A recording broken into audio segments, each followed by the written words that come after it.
Hello दोस्तों, मैं आप सभी का स्वागत करता हूं आपके अपने हिंदी स्टेनो चैनल में।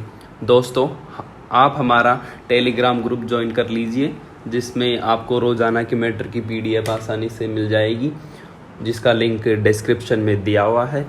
तो अब डिक्टेशन स्टार्ट करते हैं। डिक्टेशन स्टार्ट होगी 5 सेकंड बाद।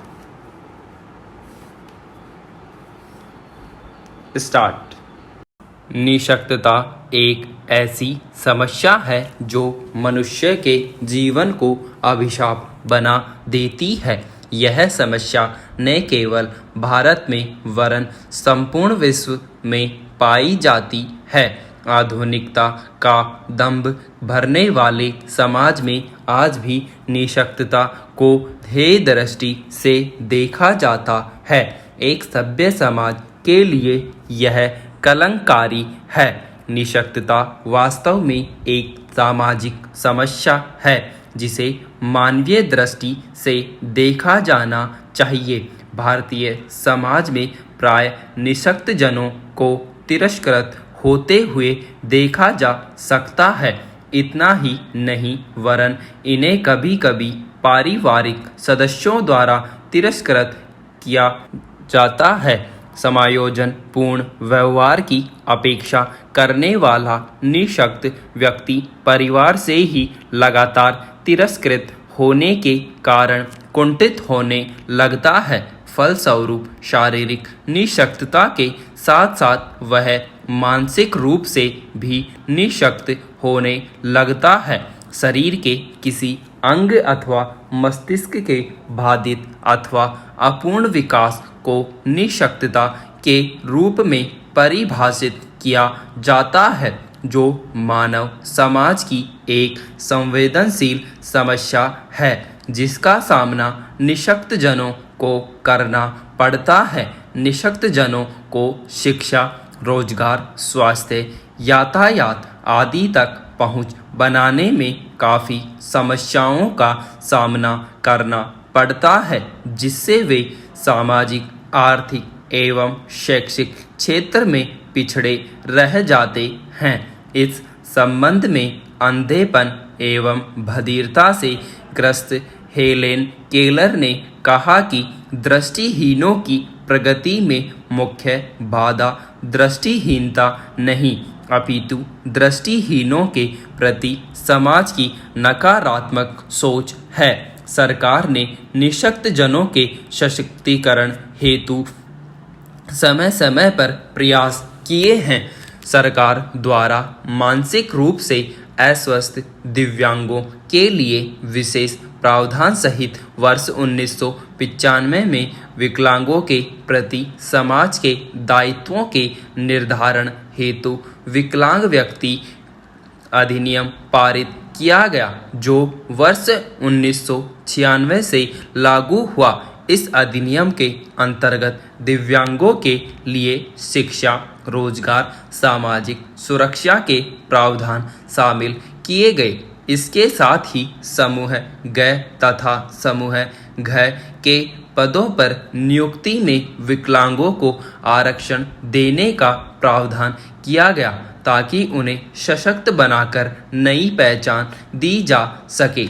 इतना ही नहीं, वर्ष 1999 में ऑटिज्म, सेरिब्रल पाल्सी, मानसिक मंदबुद्धि एवं बहुविकलांगता वालों के कल्याण के लिए अलग से राष्ट्रीय न्यास का गठन किया गया, ताकि इनकी समस्याओं को सुना जा सके।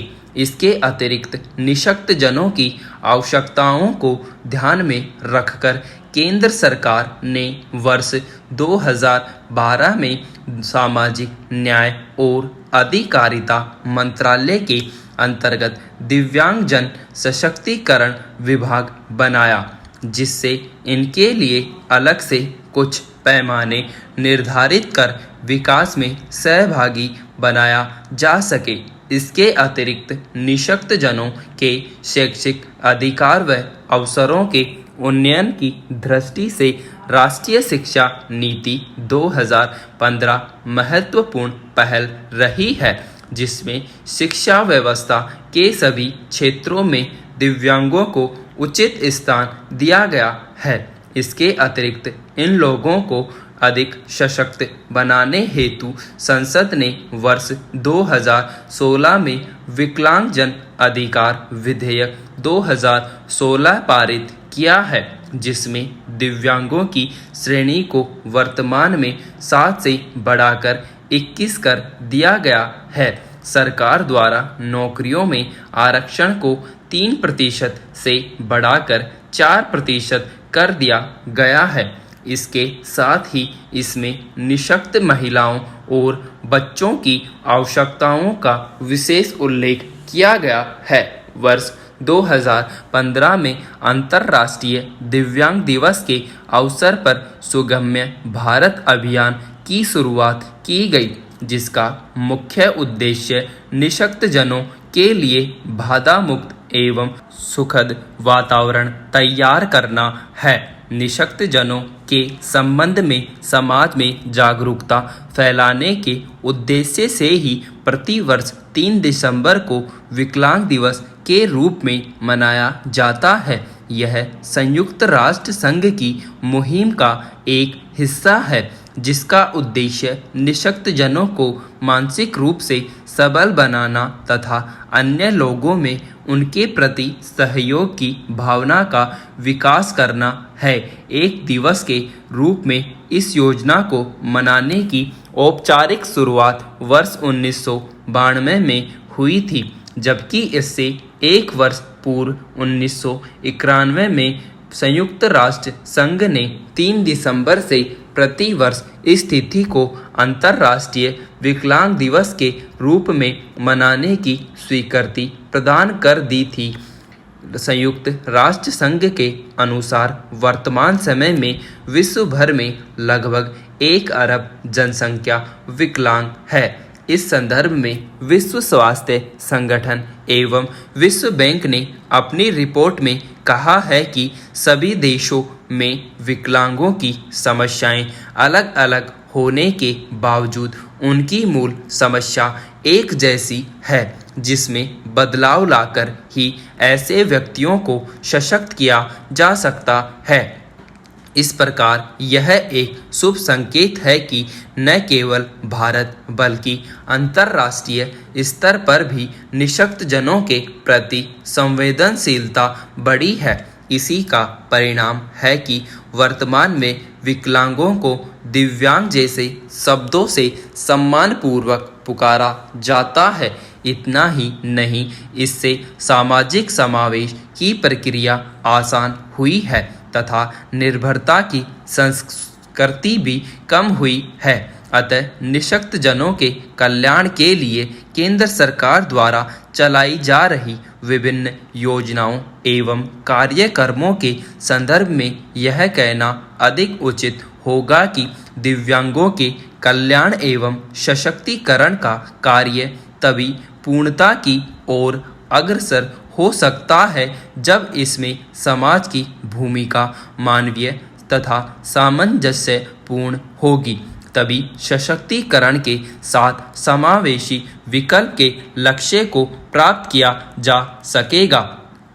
इसके अतिरिक्त इन लोगों को अधिक सशक्त बनाने हेतु संसद ने वर्ष 2016 में विकलांगजन अधिकार विधेयक 2016 पारित किया है। इसमें दिव्यांगों की श्रेणी को वर्तमान में 7 से बढ़ाकर 21 कर दिया गया है। सरकार द्वारा नौकरियों में आरक्षण को 3 से बढ़ाकर 4% कर दिया गया है। इसके साथ ही इसमें निःशक्त महिलाओं और बच्चों की आवश्यकताओं का विशेष उल्लेख किया गया है।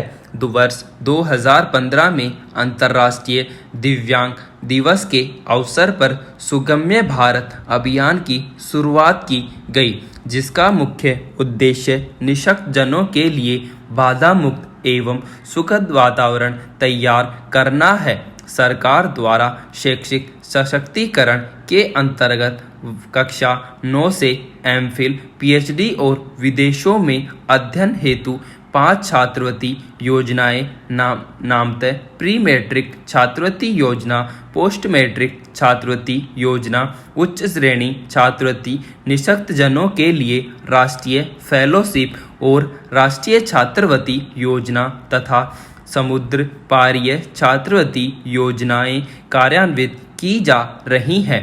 विशिष्ट निःशक्त जनों की आवश्यकताओं को पूरा करने के लिए भारत सरकार ने विशिष्ट निःशक्तताओं के लिए 7 राष्ट्रीय संस्थान स्थापित किए हैं।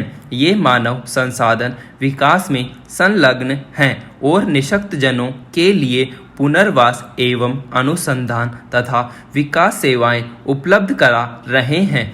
राजनांदगांव, नेल्लोर, देवनागरी और नागपुर में 4 नए संयुक्त क्षेत्रीय केंद्र स्थापित किए गए हैं। आइजोल में एक दिव्यांगता अध्ययन केंद्र स्थापित किया जा रहा है। विराम।